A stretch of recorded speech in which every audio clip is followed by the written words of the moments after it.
Hello বন্ধুরা, সবাই কেমন আছো? আশা করি সবাই ভালো আছে। তো তোমাদের সামনে একটা ছোটো মিনি ব্লগ নিয়ে এসেছি।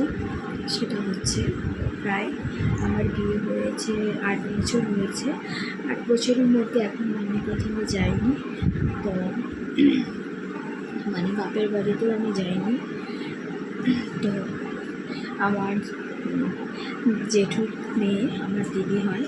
তো কালকে আমাকে যেতে বলেছে, অনেক বছর পর বাপের বাড়িতে যেতে বললো। বাপের বাড়ি বলতে আমাদের বাড়ির পাশে হচ্ছে আবার জেঠুর মেয়ে বিয়ে হয়েছে। তো ওই দিদির বাড়িতেই যেতে বলেছে। তো আমি যেখানে যাচ্ছি অবশ্যই সেখানে যে আমি তোমাদের মিনি ব্লগ দিব, ওখানে যে আমি রিলস করবো। তো দেখো, আমি ব্যাগ গুছিয়ে নিয়েছি।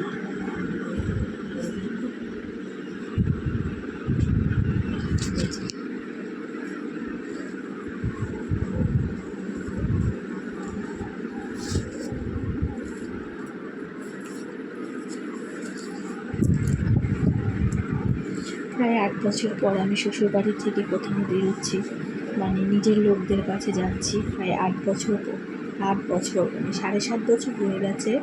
আমি এই 7.5 বছর ধরে আমি শ্বশুরবাড়িতেই আছি। আর নিজের বাপের বাড়ি বলো বা আদার্স রিলেটিভ কারো বাড়িতেই আমি যাইনি। হ্যাঁ, বরের সঙ্গে ঘুরতে গিয়েছি, দীঘা গিয়েছি, মন্দারমণি গিয়েছি, পুরীতে গিয়েছি। ওগুলো হচ্ছে বরের সঙ্গে ঘোরা। বাট আমার যে নিজের আপনজন যারা আছে তাদের কারো বাড়িতে আমার যাওয়া হয়নি।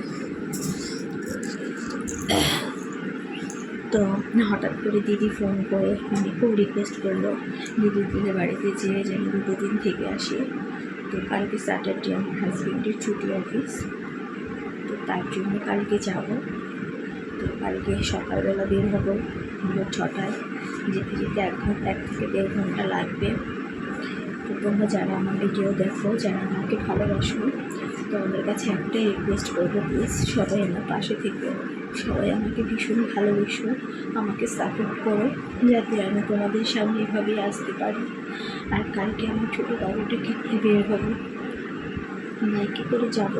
তোমরা সবাই আমার জন্য আশীর্বাদ করো, যাতে আমি দিদির বাড়িতে ভালো থেকে পৌঁছাতে পারি।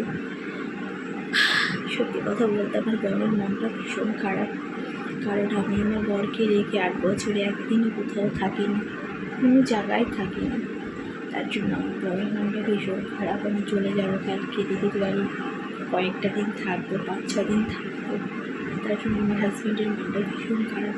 আর সব থেকে খারাপ হচ্ছে আমার ছোটো ফুচকুটাকে নিয়ে যাচ্ছি, তো ফুচকুটার জন্য মন ভীষণ খারাপ হচ্ছে।